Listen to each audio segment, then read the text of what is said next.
Testing 1 2. Alright. Bila kupoteza wakati, tuchomoke upande wa Kenya, tuelekee hadi upande wa Siaya, ambapo mbunge alipigwa risasi makosa na kuuliwa. Mbunge mwenyewe alikuwa anatafuta walinzi, alikuwa anatafuta security. Alienda akamkuta jitu kwa jina la Goliath Gen Z, asante sana, aka Bradley. Bradley akamwambia angeweza kufanya hicho kibarua, lakini yeye hawezi toshea kwa gari lake. Kulingana na urefu wake, heri angetafutiwa gari aina ya tanka, yani kifaru. Makosa. Mbunge akakata tamaa, akaelekea kwa Steve Simple Boy, aka the African Dragon.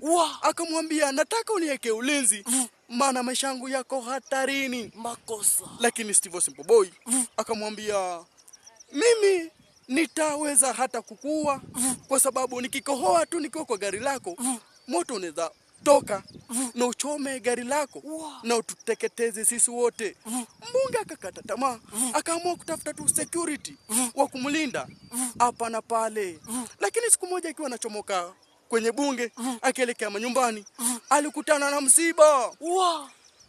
Gaidi alikuwa kukale kabunduki. Makosa. Akaamua kumtia kitanzi. Risasi ya kwanza, risasi ya pili, risasi ya tatu, risasi ya 4. Kumbe kale karivova kalikuanga na marisasi. Maskini mbunge wetu alipigwa marisasi 5. Yakapenya hadi kwa moyo, akayaga dunia. Makosa.